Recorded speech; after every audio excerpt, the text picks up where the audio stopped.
Hello and welcome to another episode of the Future Hospitality Podcast. I'm your host, Jeremy Wells, joined today by co-host Dustin Myers. We are partners at Longitude Branding, a hospitality branding and experience design agency. At Future Hospitality, our goal is to interview the brightest minds in the industry, gathering insights, ideas, and inspiration to share with you. Today, we get to speak with Colin Finnegan, founder and owner of FG Stijl in Amsterdam. His team has over 25 years of experience and involvement working internationally with the world's top hotels, restaurants, and private residences. During our time with him, we'll talk about projects he's been involved with in the past, the responsibility that designers bear within the greater community, and how sustainable design will continue to form the future of hospitality. Well, let's go ahead and jump in.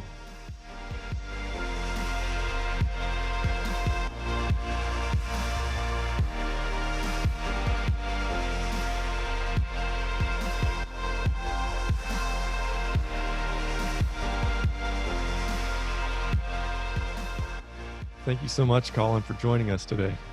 My great pleasure. It's a pleasure to be here. Well, we have seen your work across the globe and just really impressive portfolio. You can tell that there's a lot of thought and intentionality behind the work that you guys are doing. So we are excited to talk to you and kind of dig deeper into your philosophy and where you're at as an agency. So maybe just for those who aren't familiar with your company, could you give us a little insight into your story, what you guys do, and how you came about? Yeah, of course. I've had the company now based in the Netherlands for the last 25 years. That's really quite a time. But personally, I was trained as an interior architect in England. In that time, I also studied interior architecture, but also Egyptology in the evening. And actually, it's very funny because I was always fascinated with the story and the power of buildings. And then when studying Egyptology, that you find out that some of the greatest buildings in the world, most memorable buildings in the world, were built 4,000 or 5,000 years ago. And actually, what happened is that the architecture is so strong that they could leave them for 4,000 or 5,000 years, and then still to this day, these are some of the most beautiful buildings we have on this planet. So the way I always think is you should start with a great basis. It's really the bone structure, which is the key to all design. If you design well, really as a blank canvas, and just think about the proportions of a building, the routing, how people will be moving from A to B. So this is really the essence of my company. And so the way I decided to call the company FG Stijl, was really based on the Dutch art movement, de stijl, from the beginning of the last century, where you had the great artists of Piet Mondrian and Theo van Doesburg, who really went from figurative painters in their youth, and then actually as they got older they were becoming more abstract. But actually they were always figurative painters. Even the most abstract work of Mondrian, it has the basis of something figurative inside. And this is what I try and do, but then in reverse. So I start off with the pure lines, the absolute essential directions, the essential positioning of all elements, and then top of that we try and add a style, because a style, of course, is something which can change, but a very well laid out floor plan, if you do it really well, can actually go for generations. And this is for me one of the most important things in all of our projects. We want to have a different style for each project, a different look, a different feeling, but the logic behind the scenes, should we say, working in the back of the house and the front of the house, should always be the same. It should be completely logical. The back and the front of the house should always flow together. So really, in the last 25 years, this is really what I've been working towards. With all the different restaurants we've designed. We've worked with some of the greatest chefs in the world, from 1-star to 3-star Michelin chefs, often they were the owners of the restaurant, which of course, when it's your own money in a restaurant, it becomes extremely personal. So really working with these people and them telling us, the essence for the great restaurants of the world is actually the table and the clients sitting, the guests at the table. And that is actually the center of the world, because when you go to a restaurant where you're sitting, it is you and your partner, your friends around the table, which really is the center of the world. And they say it has to grow from this nucleus, and then you create a surrounding. So this is really the my personal philosophy of design, to really create something which can last a huge amount of time. You should renovate because you want to give something new to your clients, not because you have to change the style. So it's just always layering. So I think in the last 25 years with the restaurants, we designed also the hotels. We really designed from boutique hotels, and the last one we completed was in Edinburgh, the Market Street Hotel, which is actually the last block in the Edinburgh Castle Wall, which is a UNESCO heritage site, and which is very, very contemporary, but very much based in the heart of Edinburgh. And then completely opposite to that is a hotel, the Andaz Hotel on the Palm Jumeirah, which is, of course, a very 21st century hotel lying in the heart of the Palm Jumeirah. But that is really actually the combination of the Arabic influence, beautiful contemporary Arabic art, and a 21st century cityscape, because, of course, in Dubai, the entire city has been planned as one. So each individual building is actually all part of a collage. So actually from the Andaz, you have the most beautiful combinations of the Burj Khalifa, the Burj Al Arab, lined up from the swimming pool. And then the swimming pool we created actually with a beautiful Arabic pattern on the floor, but it's an outside pool on the 16th floor. So this is really that Google Planet story of the entire world. Google Planet's the Palm Jumeirah, and I thought if you're in the center of the palm, have fun when you're zooming in. That you think, whoa, what's happening there on the right hand side? What are those colors? What are those patterns? And then you zoom into it, and then you get this beautiful Arabic pattern in the pool, contemporary Arabic pattern, and then you really you are where you are in the world. So these are the sort of the fun factors to really make it something local, and hopefully very profitable for the owners. And actually, our projects are extremely profitable for all of the different owners, which makes me very proud, because at the end of the day, it has to be profitable. To invest money is one thing, but to get a lot of money back, of course, helps with the investment and gives us actually more freedom, because people really know that the room rate is actually higher, which is at the end of the day the reason that all of these investors actually build these hotels, which is not a bad thing. That's a really fascinating look into your past and kind of where you've come from, and kind of your philosophy of design and how you run your agency. It's really interesting. I'd love to hear. You mentioned obviously you guys have been around for 25 years now, or over that. What was the those first few years like? Do you remember how what the challenges you faced within the first 3 to 5 years? Do you even remember like the first project you worked on, or any interesting stories to tell? Oh, absolutely. When I first moved to Amsterdam, I was, of course, very young. I hadn't that much experience, and then and it's really actually it's a great learning curve. For the first 5 years, I worked for other people, different architects' offices, restoration architects' offices. Of course, Amsterdam is an ancient city, so you learn a lot about restoration and really the essence. If you look at the canal houses, within the canal house, the historical society would actually say that there are certain beams, wooden beams, which are of historical importance. So if you were stripping one of these buildings, they would say, okay, there's several beams within the building, or because of the certain size, have historical worth. The rest you can take away because they're rotten or whatever. But these things are some of the essences of the city.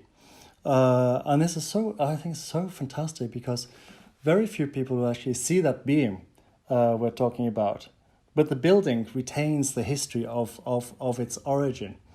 And this has also been one of my key things of trying to create things which really, in years to come, people will look back and think, oh gosh, that's a very beautiful piece of artisan skill within this project. So we want to keep that, or we want to reuse it, or we want to move it to a different location, to sell it, auction it, whatever, give it away, but not throw it away. I think it's to design things which at a certain stage are thrown away is really for me, it's impossible. I think it's we have to together work to create a society where each individual object you own, you want to own. Not you think, oh well, no, let's take it anyway. All those things you just take anyway. You have no emotional attachments to whatsoever. But if in your home, if everything you bring into your home, you really want to have it. Okay, we need a bed, of course. It's nice to have maybe a kitchen and a bathroom. Huh? But for the rest, everything else is luxury. The chair you sit on, the sofa you sit on, the table you eat on, these are actually nice to have elements. But each element, if you think about it very carefully, and then you can look for on auction sites or in second-hand shops, but you find the things which have been built with quality and good materials, which will last for a long time. And this, I think, through working with the restoration architect, that's where I learned probably the most about respect for the past, and also building with quality. If you build with quality, it's like if you build a building of brick buildings, people have some sort of inner emotional attachment to. Brick buildings are not often demolished, not that quickly anyway. If you have a glass facade building, boom, it's gone. Nobody has much emotional attachments to glass. And I think through working with the architectural of restoration architects, I really learned this. So probably that was one of my great things for learning curve. And also I worked for an organic architectural office. Albert van Hout, one of the great architects of the Netherlands, and their philosophy is all based around nature. So even within the design practice, there were only certain degrees you could use while drawing. And all of the degrees that you were allowed to use were all based around nature, because in nature there are no straight lines. Everything has a curve. Everything has a slight degree to it. And then for the first, I think, probably about 2 weeks, when I was in their office, we really they said, okay, Colin, you have to go into the garden, you have to draw the leaves, you have to draw the environment, because these are the things we would like you to bring into these projects. And so I was working on, with a team, of course, on a very large, it was an office building, it was 0.5 kilometer long. But all lines, there were no straight lines within the building. So, but the way we were creating these offices, at the end, it almost felt like a medieval city, because you had the corridors. There were no straight corridors, so all the walls were going off at different angles. And actually, you'd create somehow, by only moving the corridor walls, you would create communities within this vast office building. And then it's really, then you see, it's actually, it's not so difficult to create a feeling of community, but you really have to think about it. You have to design not just aesthetically. Of course, it has to be beautiful, but the key thing is you have to design for people. You really have to see people as the center of the entire world.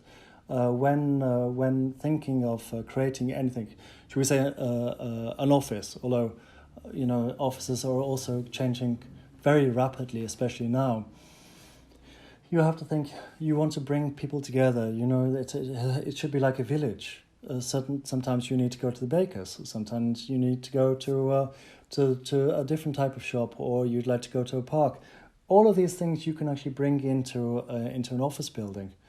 And this is a philosophy I really try and use throughout all of our projects, to really create a sense of well-being for the guests, and also some sort of ownership. So then they have some sort of attachment to the elements that we create within the space, and that's why I love to use artisans. I think anything which is being created by an artisan or an artist always brings a completely different ambience and feeling of completeness to all buildings.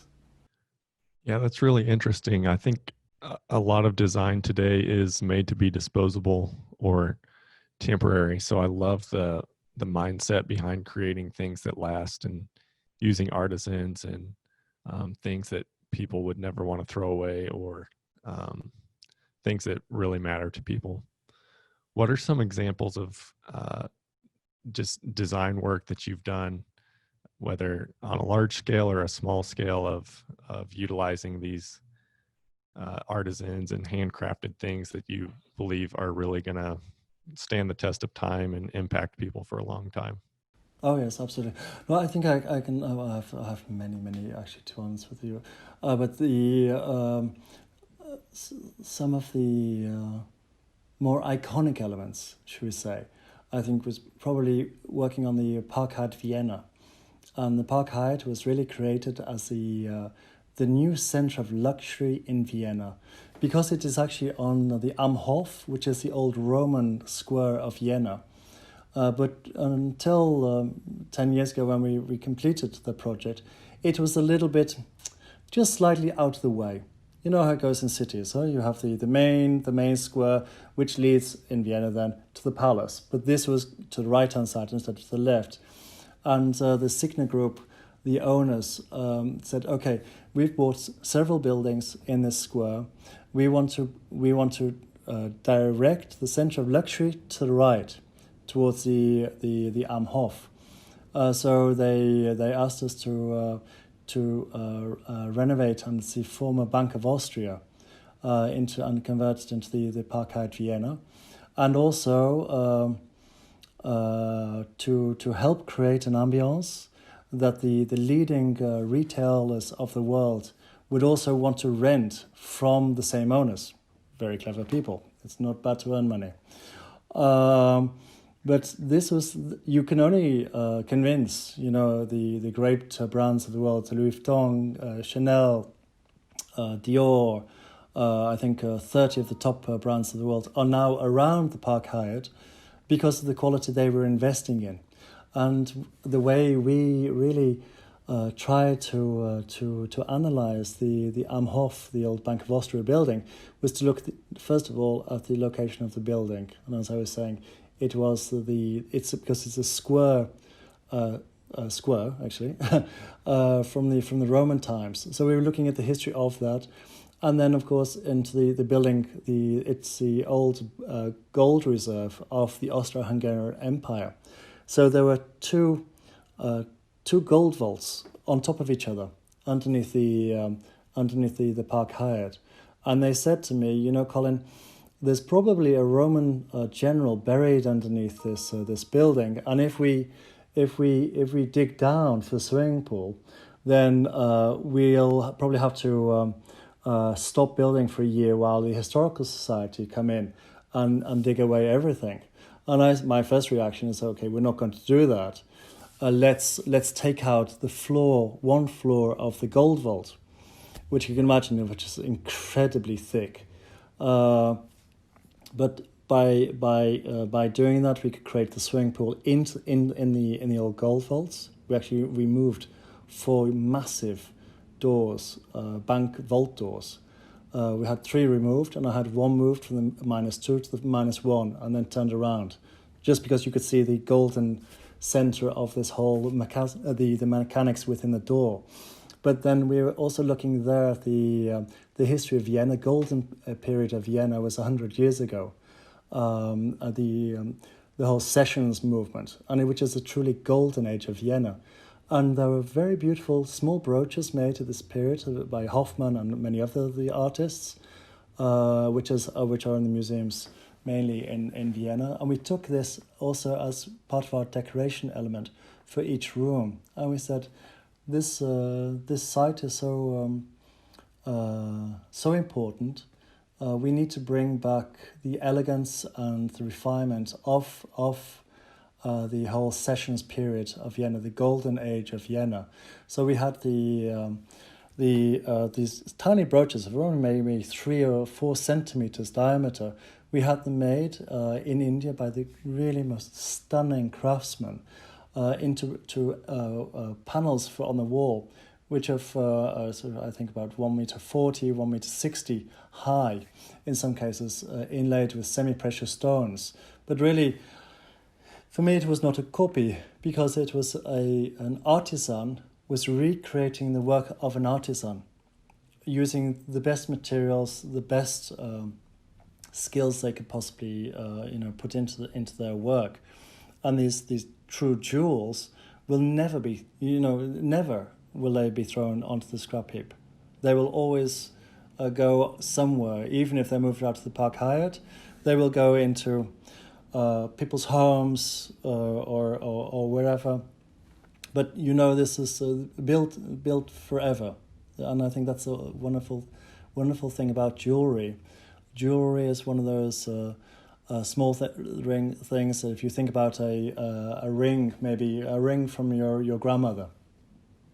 It doesn't have to be the most expensive ring in the world, but that ring has such huge sentimental impact for you and for your family that the worth of the ring itself is completely unimportant, but it's just the sentimental worth of something. And it's because not only was it a relation of yours, because it's the craftsmanship which has gone into it. And that's also why I liked in the Park Hyatt Vienna to use that piece of jewelry to really create a connection with the past.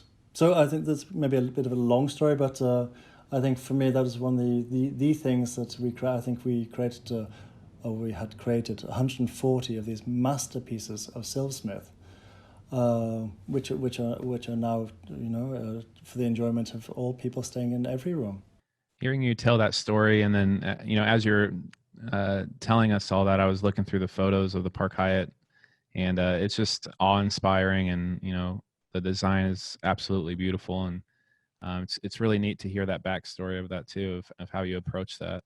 And I love the thinking, and even as we talked prior to our interview now, I remember you saying the term, the new antiques of the future, and and you continue to say, it's artisan work is never going to be thrown away. And I think that leads to, and I think you even mentioned it, the topic of sustainability and how that can help our communities and our world.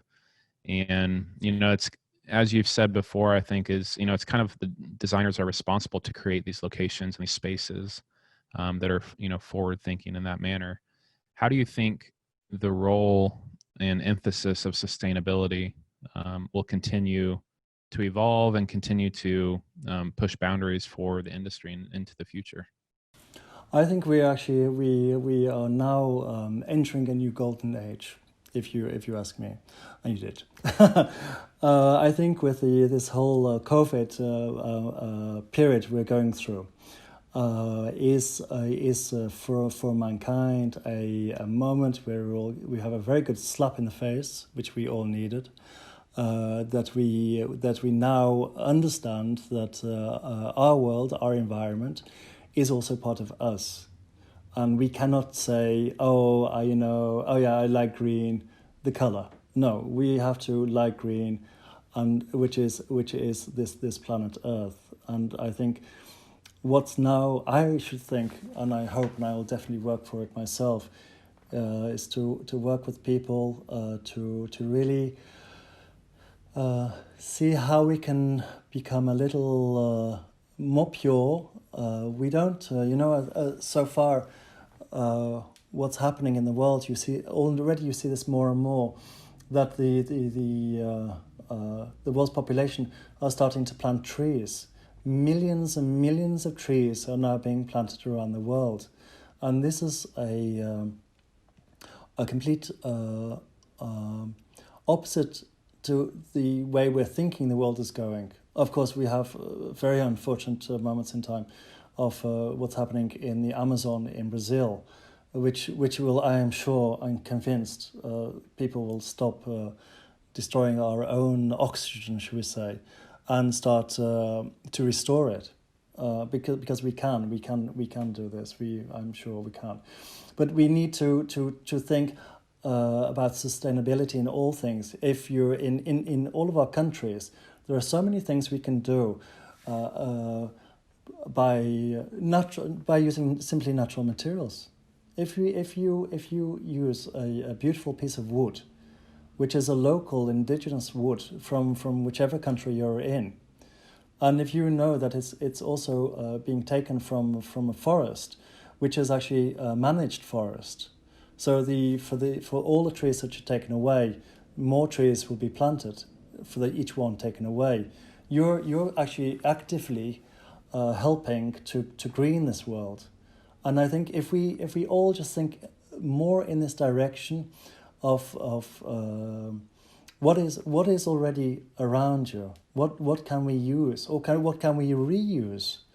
I'm moving my office now here in Amsterdam to should we say a bit of an up and coming area.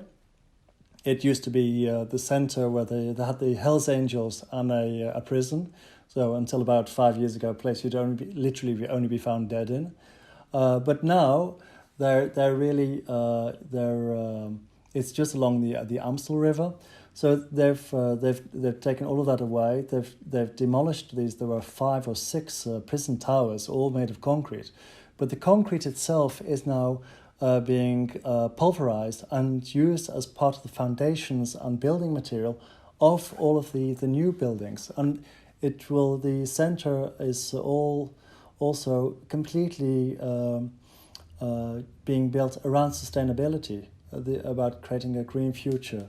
All roofs will be greened, but then how nice to have green roofs to look on, or how nice that you can then you have in your building you have a green garden on the roof instead of just asphalt or just a pitched roof. So I think we are all responsible for our own environment, and we have to promote this more. But also think, what is pure? What can you make of pure materials? One of my absolute favorite materials is mother of pearl. Because when you say mother of pearl, most people are a little shocked. They think, oh, mother of pearl, but it's so expensive. And but is that green? Is it sustainable? But in the world, there are lots of shells. The shells are, of course, of from the oysters, from all of these shellfish. Once these shellfish are either they die in the sea or they're eaten by mankind, because we do need to eat, almost always the shells are then thrown away. But if you have an artisan, and an artisan takes hold of one of these shells and expertly cuts it and polishes it, then the mother of pearl itself becomes a true jewel, although actually completely worthless. Once the artisan has started to work with it, it becomes one of those instantly recognized elements that everybody in the world thinks as superb. That you say mother of pearl to, I think, anybody, or show mother of pearl to anybody in the world, and they would always see it as one of the most beautiful materials on earth. And we use mother of pearl quite regularly, first and foremost because I think it's beautiful. It's completely natural, and to get to something made of it you need to really work with great skilled artisans. So in this way, you can really use natural materials, helping artisans to create beauty for us all to enjoy. So I would say that's look around you. There's a lot of very beautiful materials if you just look carefully. Yeah, that's a really cool outlook and way of working. Thank you. So I think, as you alluded to, the pandemic has ushered in kind of a new phase, a new age. What do you think we should be looking for in the future of the hospitality industry in the post-pandemic world? I think everybody will be going very close by on holiday. I think that's the first and foremost. For next couple of years at least, you are thinking, most people in this world thinking, I'd really like to go on holiday, which is very normal for everybody. But instead of saying, okay, I want to go to as far away as possible, to go to a beach, then you're looking around and thinking, oh, if I get in my car or a bus or a train, or preferably for me, I love trains, and I travel a few hours, then should we say I'm in Amsterdam. So it's a very small country, of course, but it's very centrally located within Europe. And if I jump on a train within 5 hours, I've covered half of Europe in all directions. So if you want to go to a very beautiful empty beach, there are lots to find. You don't have to get on a plane for 18 hours. So I think it's going to be a moment when the world discovers there's a lot of very beautiful places to see, very close by. And I think also in America, if you look around, have such a huge country with such diverse nature. You don't have to travel to the other side of the world to see nature. Nature is all around us, and if we take the sort of, I think if you people get into a habit very easily. Oh, I always go there on holiday. Okay, this year maybe that always to I don't know, like Thailand is not going to happen. Unfortunate for Thailand, of course. And I think this is but this, there are always winners and losers in all these things. But we will get through this period. But hopefully, a lot of people in this world are now going to look around. But if I travel now for an hour or half an hour even, what are the cities and places around? And I think we'll get a lot more attached to our own neighbors, which is also good. It's good to have good neighbors. So I think that for travel-wise, that's really for me, looking into the future is actually becoming more local, to know your own neighborhood a little bit more, which I think is a very good thing. I think this is one of the very positive things which will come out of this whole COVID period. Definitely. Yeah, I 100% agree with everything you said. We're even seeing here in America, definitely the domestic travel kind of leading the recovery so far. Yeah. And so I think it's going to definitely continue for the foreseeable future. I think, kind of just asking you personally, you kind of just talked about like what you think the future of hospitality will hold and what things will impact that. Being in this industry for the last 25 years, you've seen a lot of trends come and go, I'm sure. Looking forward to the next 25 years, what excites you personally? What sort of personal things are you looking forward to exploring or learning about?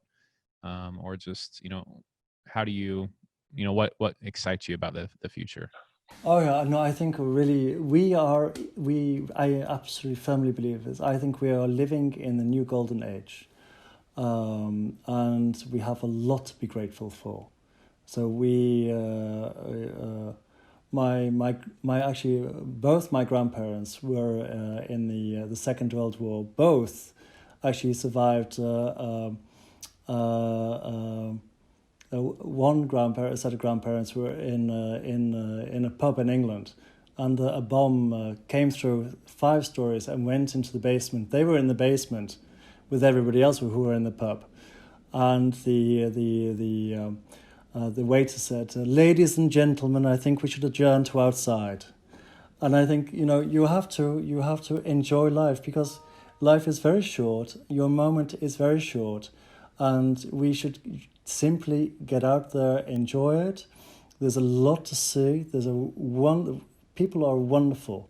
We are all the same, but slightly different. And I think for me, it's the slight differences which make everything so much more interesting.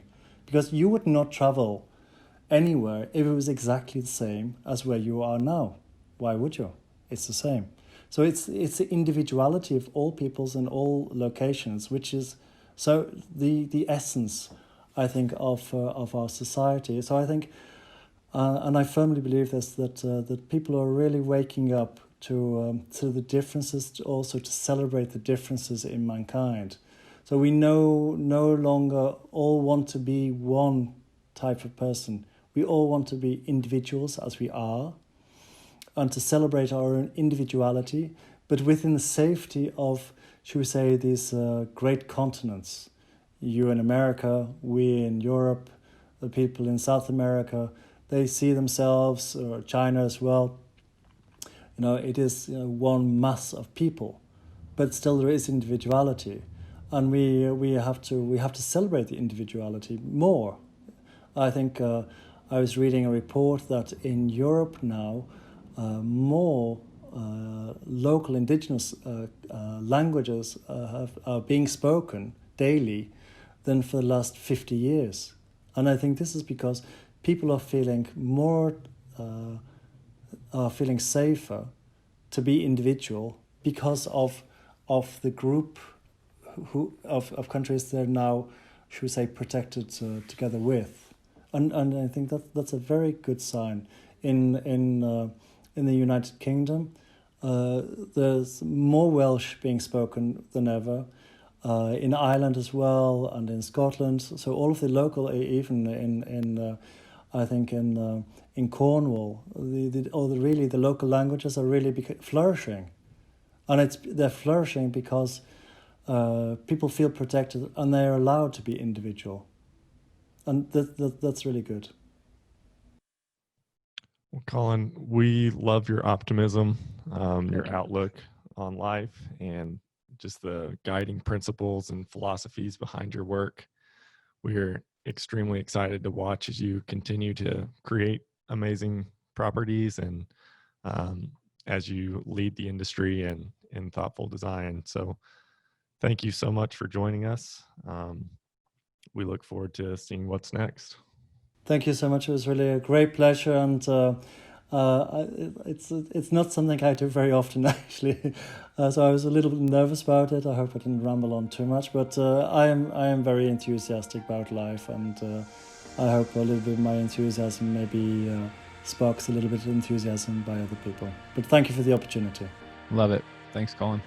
Thank you so much. Take care. I hope you enjoyed today's episode of Future Hospitality Podcast. If you enjoyed today's topic and episode, please leave us a review. You can also find us on Instagram at Future Hospitality and on Facebook by searching for Future Hospitality.